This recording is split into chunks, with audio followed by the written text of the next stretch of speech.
karena ada kata-kata tidak layak tersebut. Sehingga tim Polres Fufufafa merasa perlu untuk memperlihatkan Fufufafa ini layak. Coba lihat the gesture dia ya. Nah itu realitas mau dibangun oleh Fufufafa sesungguhnya. Bahwa dia orang yang kompeten, dia punya kepercayaan diri, punya gesture yang baik dan lain sebagainya. Kelihatan kan dia kan? Basa-basinya kelihatan. Dia mulai berpikir. Nah tapi bagi kita yang paham betul teknik-teknik seperti ini. Ya itu sih karena itu polesan saja. Tim poles saja mulai bekerja. Jadi pada tahun 2029 Fufufafa tidak akan dipaksa untuk menjadi calon presiden. Tapi tetap diupayakan untuk menjadi wakil presidennya Prabowo Subianto. Dengan resources yang menumpuk di antara mereka berdua. Resources Prabowo, resources Fufufafa. Maka tidak akan ada lawan. Sing ana lawan.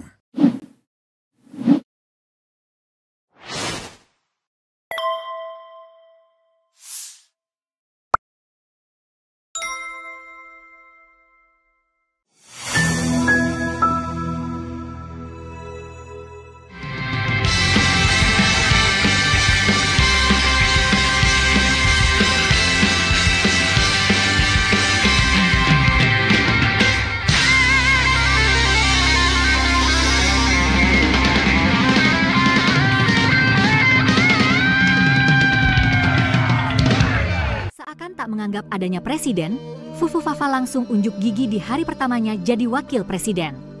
Mulai dari menerima PM Korea Selatan, menerima Wapres Cina, hingga mengunjungi pembangunan MRT. 3 kegiatan Fufufafa itu pun langsung dikerubungi media lokal maupun internasional, seakan lebih penting dari seorang presiden. Mungkin inilah hasil kesepakatan Solo beberapa waktu lalu untuk mengedepankan Fufufafa ketimbang Prabowo. Tak heran bila nanti ada survei yang mengulas tingkat kepuasan masyarakat akan kinerja Wapres. Bak Gayung bersambut, info yang beredar di media sosial X menyebutkan bahwa ke depan Fufufafa memang ditugaskan untuk belusukan ke sana kemari, kurang lebih mirip Mulyono. Sementara presiden lebih banyak di istana dan ke luar negeri. Sehingga yang bakal sering diliput media, ya belusukannya Fufufafa. Assalamualaikum warahmatullahi wabarakatuh. Sobat RH sekalian, jumpa lagi kita di channel yang keren ini. Keren cadas. Ya sobat RH sekalian, dari kemarin saya mau ambil soal Fufufafa ini. Yang kelihatannya tim polesnya mulai bekerja. Jadi ketika Prabowo sibuk ya dengan pelantikan dan lain sebagainya, Fufufafa pada hari pertama, pada hari kedua ya, langsung dia melakukan kegiatan terima Perdana Menteri Korea Selatan, kemudian wakil presiden China, kemudian juga datang ke terowongan, bukan gorong-gorong lagi, dan kemarin dia uji coba buku tulis, kemudian makan siang, makan bergizi atau apa.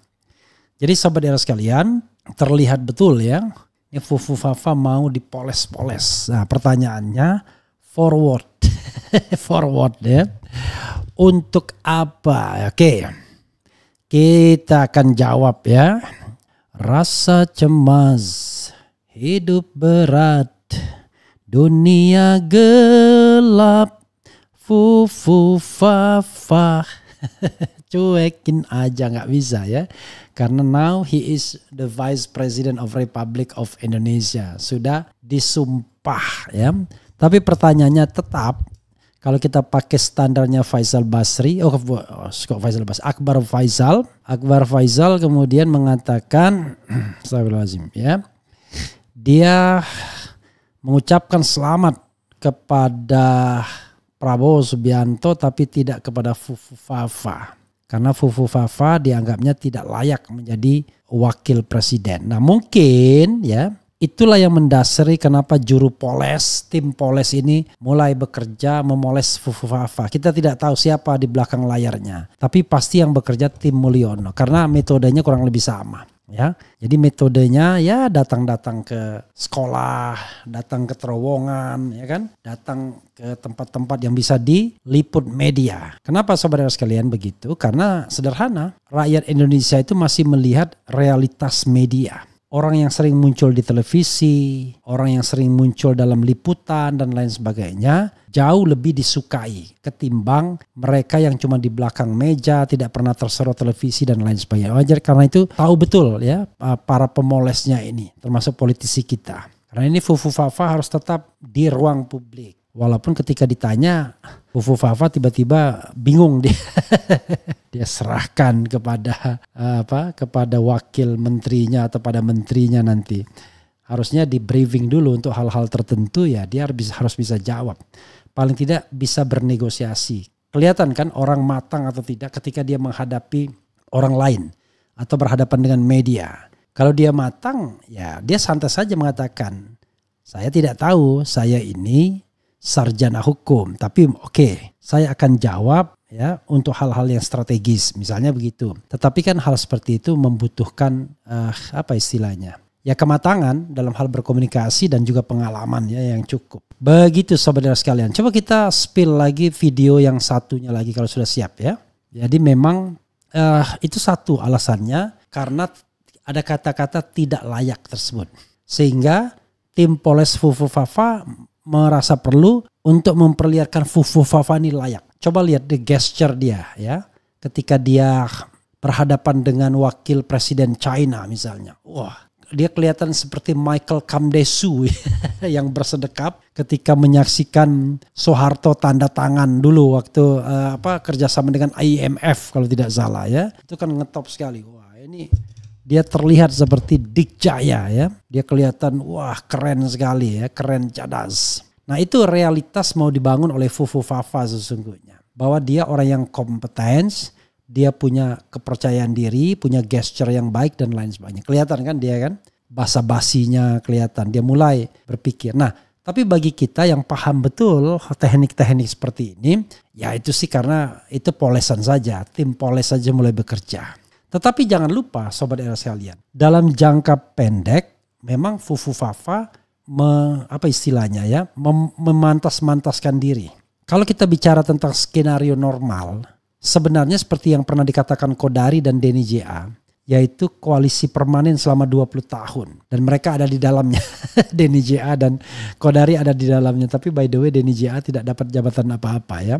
Yaitu tapi tentu tim komunikasi istana lah ya. Jadi kalau kita bicara tentang 20 tahun itu adalah nanti Prabowo 10 tahun. Jadi pada tahun 2029 Fufu Fafa tidak akan dipaksa untuk menjadi calon presiden. Tapi tetap diupayakan untuk menjadi wakil presidennya Prabowo Subianto. Dengan resources yang menumpuk di antara mereka berdua. Resources Prabowo, resources Fufu Fafa. Maka tidak akan ada lawan. Sengana lawan. Apalagi seandainya nanti presidensial threshold tidak dihilangkan dan yang berhak mengajukan calon hanyalah partai-partai yang memiliki kursi di parlemen 8 partai tersebut. Mudah-mudahan MK berubah ya.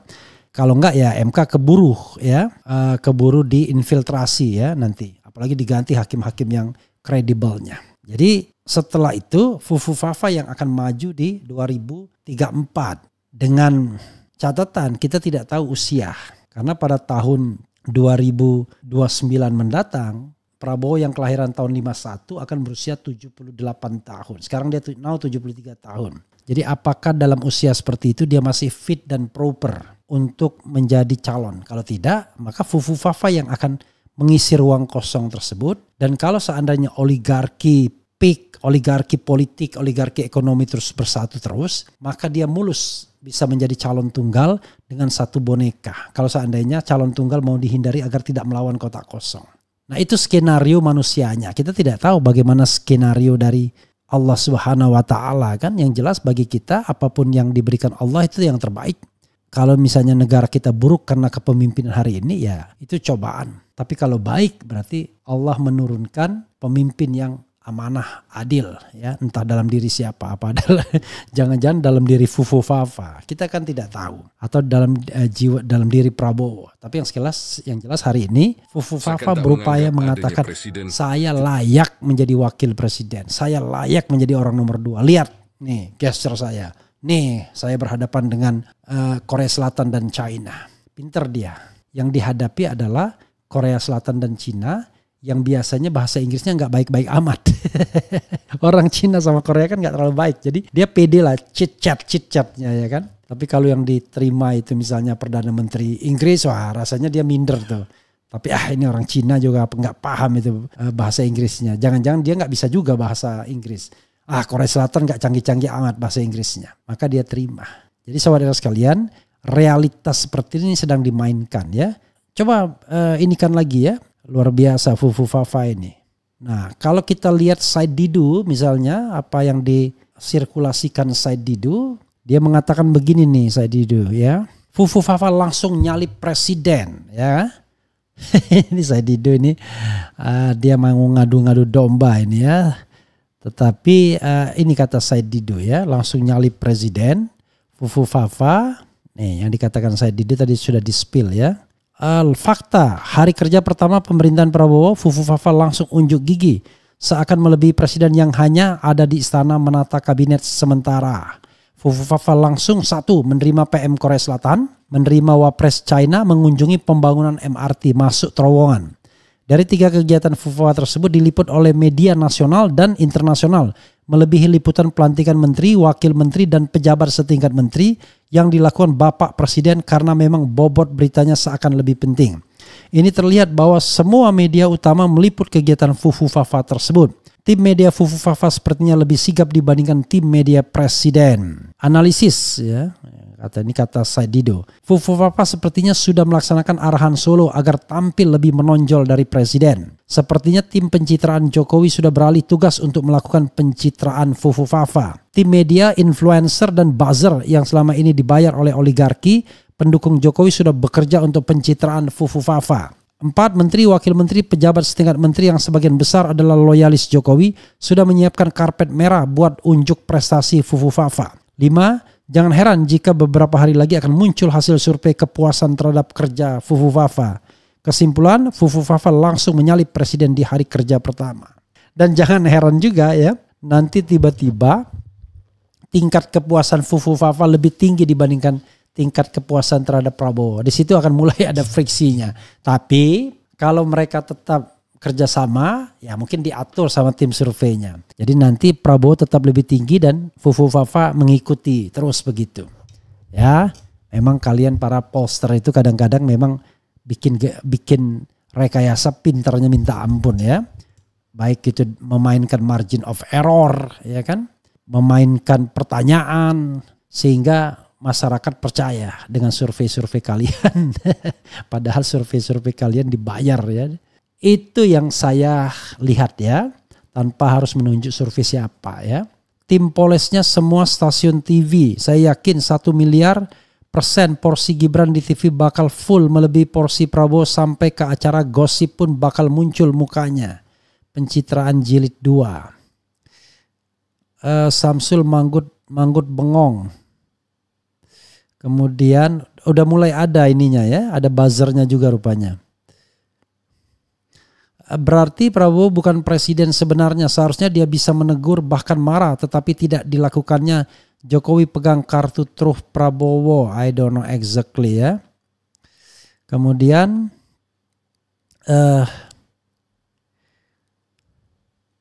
Wapres kok bisa lebih dominan, RI1 bisa apa? Kita ini kan baru pertama ya. Kita kan nanti kita lihat hari-hari berikutnya, tetapi metode yang dilakukan Fufu Fafa itu mirip dengan metode Mulyono ya. Metode pencitraan ya. Karena kita tahulah mana yang bekerja sungguhan, mana yang pencitraan ya. Bukan, ini mohon maaf nih, bukan kelasnya Wapres untuk masuk gorong-gorong MRT ya. Sesungguhnya.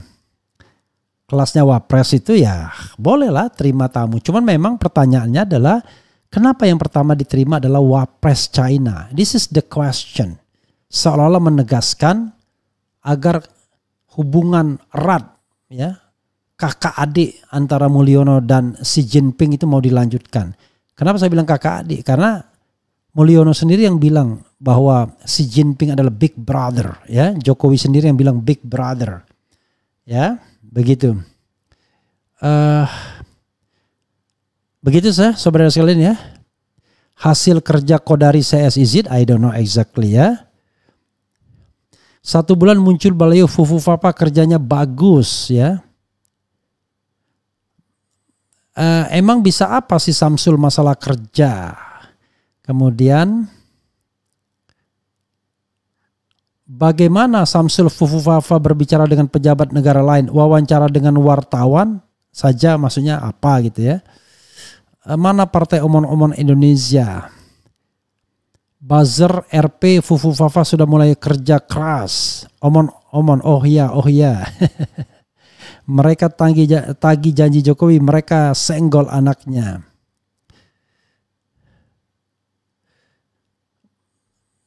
Buzzer RP makin beranak pinak. Pasukan bawah tanah Jokowi akan laporkan ancaman pembunuhan yang di acara ada RH. Apa betul bang? Mana saya tahu ya. Masa mak-mak aja mau dilaporkan, itu kan mak-mak yang ngomong. Orang jalan saja susah, boro-boro mau melakukan pembunuhan ya. Tetapi kalau kemudian kekesalan tersebut diekspresikan dengan cara itu, nah itu namanya kepleset. Ya, kita harus membedakan ya, apakah niat itu dilaksanakan atau tidak. Nanti polisinya bingung sendiri. Ya, karena banyak sekali orang yang mau memecahkan kepala saya aja ada, dan itu orang muda. Kalau begitu nggak perlu diproses ya. Ya, bayangkan mau memecahkan kepala saya, nanti saya pecahkan kepala Refli Harun katanya. Ya, tetapi kan saya tidak baperan, bayangkan. Ini orang lain tiba-tiba yang lain yang mengadukannya. Waduh. Memang kalau PT banyak memang bisa begitu ya. Kemudian anak kecil dibiarin bermain-main dulu biar nggak nangis. Ya, sobat era sekalian, itu saja lah ya. Saya kali ini tidak memberikan kesempatan untuk mereka yang tidak mau berdiskusi. Jadi tadi sobat era sekalian, Ade Armando tiba-tiba merasa respect sama saya setelah mendengarkan apa yang saya sampaikan secara panjang lebar. Kalau orang berpendidikan pasti paham standing point saya, standing position saya ya. Dan selama belasan menit saya menjelaskan bagaimana Prabowo, bagaimana demokrasi dan lain sebagainya. Dan dia paham betul. Dan dia objektif mengatakan. Karena selama ini katanya dipikirnya saya cuma marah-marah doang. Ya pastilah karena cara menerimanya negatif kan. Tapi kalau kita mau open mind, maka apa yang saya sampaikan itu kan gak ada yang salah, ya kan? Saya menyampaikan sesuatu hal yang merupakan fenomena. Apakah saya tidak suka dan Fufufafa? Oh no. Secara pribadi saya tidak punya masalah sama Prabowo, sama Fufufafa. Tapi masalahnya adalah dia anak haram konstitusi. Dia menjadi wakil presiden dengan konspirasi melalui putusan MK dan kemudian ditampung oleh Prabowo. Tapi itu sudahlah selesai itu kan. Tapi kan ada masalah lain. Soal ijazah mungkin nantinya. Soal kesehatan jiwa ya nantinya. Soal perbuatan tercela nantinya. Kita lihatlah bagaimana ke depannya. Kalau ternyata memang dia baik, dia bagus, ya kita bilang bagus. Tapi kalau dia hanya membebani, hanya pencitraan, hanya diberikan polesan-polesan begitu terus, gimmick-gimmick begitu, maka kita nggak penting lagi yang begitu. Kita butuh pemimpin yang genuine, yang bekerja, bukan pemimpin yang pencitraan. Jokowi terlihat sederhana tapi ujung-ujungnya pencitraan sekali ya. Jauh lebih pencitraannya dibandingkan SBY. Kalau SBY persepsinya adalah dia pandai ya, dia teratur ngomongnya dan lain sebagainya. Tapi kalau Mulyono ingin mengklaim bahwa pembangunan itu adalah karya dia, tangan dia. Nah itu yang susahnya. Seolah-olah orang lain nggak ada tidak ada kontribusinya dalam pembangunan jalan tol, jembatan dan lain sebagainya. Dan dia lupa dia meninggalkan utang yang akan jatuh tempo tahun depannya lagi itu sampai 800 triliun. Ya. Itu ya lebih hampir sepertiga daripada kita punya budget, punya APBN. Sehingga yang terjadi adalah pasti kita ngutang lagi. Makanya Sri Mulyani yang dipakai karena Sri Mulyani lah yang paham soal gali lubang tutup lubang begitu anggaran negara. Orang lain mungkin nggak bisa. Karena selama pemerintahan Presiden Jokowi lebih dari 5 tahun dia mendampingi, itulah kerjanya, gali lubang tutup lubang. Itu saja sobat sekalian. Wassalamualaikum warahmatullahi wabarakatuh. Keren, cadas. Ciao.